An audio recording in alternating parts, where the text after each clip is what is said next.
파리 생제르맹이 대표팀 경기에 줄줄이 불려나가는 이강인의 혹사를 우려했습니다. 프랑스 매체 PSG 콸서는 29일 이강인의 대표팀 마라톤은 아직도 끝나지 않았다며 6월 국제축구연맹 피파 북중미 월드컵 예선을 위해 한국 축구대표팀에 또 소집됐다.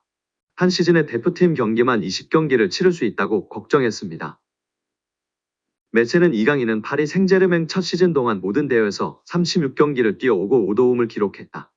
소속팀에서 2083분을 뛰는 동안 대표팀에서도 18경기 1352분을 소화했다.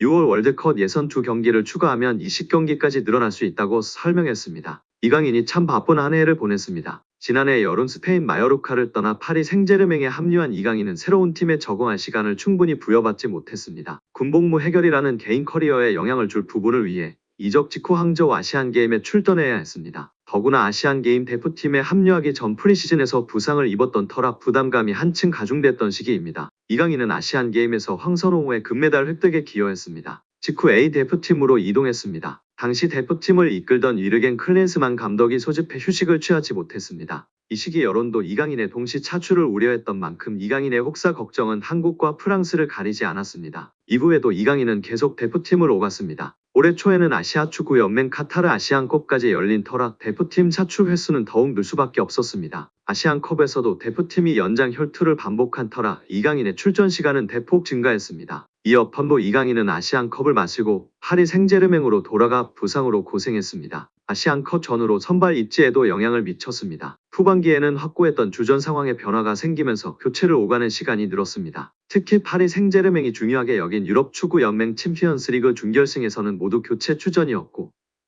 시즌 마지막 경기였던 쿠프 드 프랑스 FA컵 결승전도 5분 출전에 그쳤습니다. PSG 컬처는 대표팀 차출을 배경으로 들었는데요. 매체는 프랑스 주장인 킬리안 음바페의 올 시즌 대표팀 출전은 7경기였다고 이강인이 3배 이상 더 출전한 부분을 주목했습니다. 물론 음바페도 올여름 유로 2024에 출전하지만 이강인은 시즌 내내 유럽과 아시아를 오가며 소화한 기록이라 소속팀에 온전히 집중하기 어려웠던 점을 살펴야 합니다. PSG 컬처도 이강인은 아시안게임에서 5경기, 아시안컵에서도 6경기에 나섰다.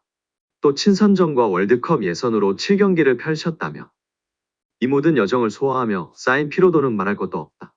파리 생제르맹에서 보여준 다소 실망스러운 첫 시즌을 설명할 부분일까라고 연결했습니다. 이강인은 올 시즌 클럽과 대표팀을 통해 총 54경기에서 3,435분을 뛰었고 11골 10도움을 기록했습니다. 그럼에도 아직 김도훈호 일정이 남아있어 파리 생제르맹은 이강인의 휴가가 6월 초까지 미뤄지는 데 민감한 반응을 보여줬습니다. 올해 아시안게임, 아시안컵이라는 특수성이 있었고 아시아 선수로서 차출로 인한 장거리 비행 등은 당연한 것입니다. 오히려 다행스럽게 금메달을 아시안게임에서 따냈다는 점과 이렇게 차출이 많았음에도 엘리키의 사랑을 받았다는 점이 중요한 것 같습니다. 우리 구독자 여러분들의 생각은 어떠신가요? 유럽 5대 리그에서 페널티 박스 박 득점이 가장 많은 팀이 파리 생제르맹인 것으로 드러나며 화제입니다. 축구 통계 매체 후스코어드닷컴은 SNS를 통해 이강인과 킬리안 음바페의 사진을 올리며 유럽 5대 리그에서 박스 밖에서 득점이 가장 많은 팀이 PSG라고 알렸습니다. 이는 오직 리그에서만의 기록입니다. PSG는 박스 밖에서만 총 14골을 기록했습니다. 지난 18일 몽펠리에전까지 합쳐 PSG가 넣은 62골 중 22.6%를 차지합니다.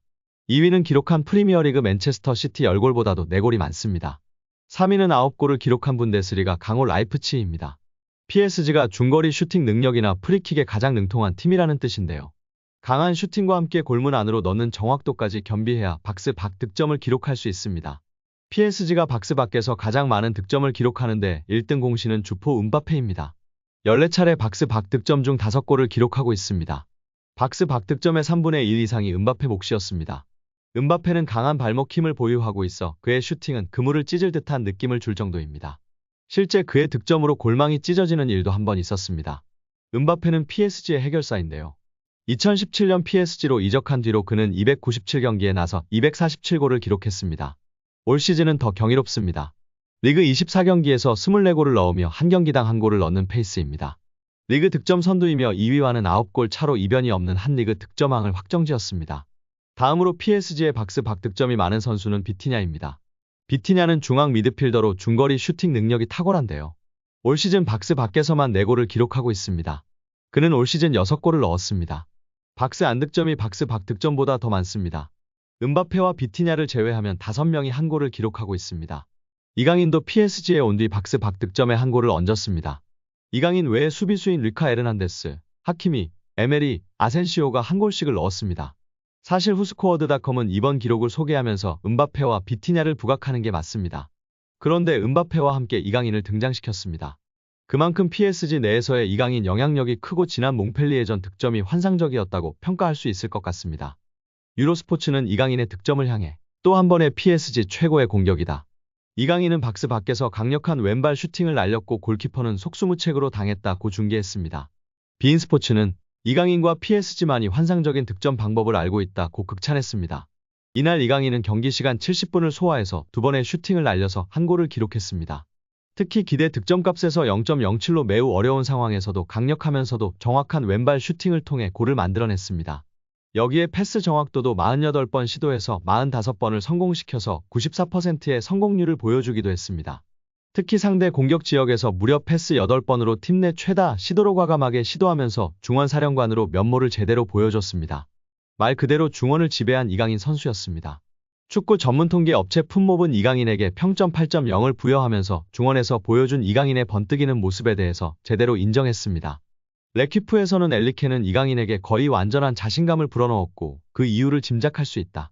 공격 전환 시 이강인은 매우 효과적인 연계를 보여주었고 이는 그의 전환 패스로 시작된 파리의 두 번째 골로 증명되었다. 또한 그의 기술로 통제적인 장면을 만들어냈다. 후반 시작과 함께 이강인은 빛났고 화려한 가마차기 슛으로 골을 기록했다. 공이 없었을 때는 불충분한 모습을 보이기도 했다고 극찬했습니다.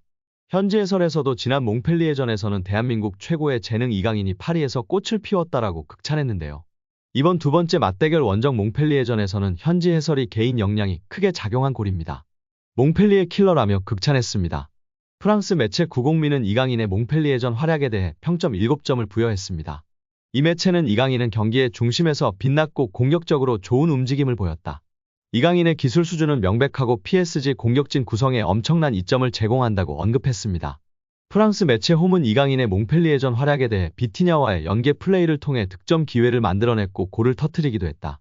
골문 구석에 작은 네트를 흔든 이강인의 왼발 슈팅은 메시의 전성기를 상기시켰다며 극찬했습니다. 현지 팬들의 반응도 뜨거웠는데요. 와, 리오넬 메시를 봤어. 관중석에서 봤을 때 진짜 메시를 보고 있는 줄 알았어. 한국의 메시야. 얘는 우리의 30번과는 전혀 부적이 없어. 아르헨티나의 작은 꼬마 엘프가 생각난다. 와, 정말 메시처럼 보여. 아시아의 메시, 보석 같은 선수야. 매우 높은 수준의 경기였어. 공격적으로도, 수비적으로도 하나도 놓치지 않았고 그의 강점은 아니지만 골도 넣었고 매우 만족스러워. 이 경기는 최고 수준이고 훌륭했어. 키패스, 수비, 항상 플레이 방향으로 트래핑도 너무 좋았어. 정말 대단한 선수야. 나는 그의 경기를 보면서 정말 즐거웠고 공격적으로도 큰 기회를 창출했어. 얘는 그냥 왕이야. 등의 반응을 보이며 이강인 선수임의 활약에 뜨겁게 반응했습니다. 또한 프랑스 현지 110만 축구 유튜버도 극찬을 쏟아냈습니다. 미드필더에서 뛴 이강인은 정말 대단한 활약을 보여줬어. 우리가 사랑하는 이강인을 다시 봤어. 우리가 신뢰하고 믿는 이강인의 모습을 확실하게 보여줬어. 이강인이 음바페와 호흡도 너무 좋았고 수비에서 공격으로 전환할 때 키플레이어가 이강인이었어. 이강인이 넣은 패스, 다른 선수와의 조합이 너무 좋았고 이강인이 오른쪽이 아닌 미드필드에서 뛰니 더 좋은 것 같아. 정말 좋은 축구를 했어. 정말 괴물이야. 그리고 비티냐와 이강인, 음바페의 콤비 플레이가 환상적이었어. 브라질의 삼총사, 히바우두, 호날두, 호나우딩요를 보는 것 같았어. 환상적이었어. 서로 호흡이 너무 좋아서 서로 패스 플레이가 너무 잘 이뤄졌고 아름다웠어 정말. 이라며 극찬했습니다. 엘리케 감독도 극찬을 아끼지 않았는데요. 이강인의 골 직후 어퍼컷 세리머니를 했던 엘리케 감독은 경기 후 기자회견에서 이 정도 실력을 가진 선수들에게는 당연한 골이었다라고 흡족해 했습니다. 프랑스 카날 서포터스에 따르면 엘리케 감독은 이날 중거리 골을 넣은 음바페, 비티냐, 이강인 모두에게 박수를 보냈다. 그는 음바페는 박스 밖에서 골을 넣는 능력을 타고났다. 비티냐도 마찬가지고 이강인도 이런 능력에 뛰어난 소질이 있다라며 음바페, 비티냐, 이강인의 환상적인 골을 넣는 천부적인 재능을 극찬하였습니다. 오늘 골은 정말 대단했다. 선수들이 이런 방식으로 팀에 도움이 될 수 있다는 생각을 가지고 계속 노력할 수 있도록 동기를 부여해야 한다라고 앞으로의 활약을 기대했습니다. 또 이 팀에서 누릴 수 있는 특권. 이 팀 감독으로부터 부임한 날부터 이렇게 좋은 선수들을 지도할 수 있다니 운이 좋다고 말했다. 능력뿐만 아니라 모든 게임에서 최선을 다하는 투지까지 갖춘 선수들 말이다 고 목소리를 높였습니다. 이강인과 비티냐도 음바페처럼 언제나 박스 밖에서 득점할 수 있는 선수다라면서 이런 선수들이 계속 적극적으로 나서야 한다. 그들은 능력과 열정을 가진 선수들이다 라고 칭찬했습니다.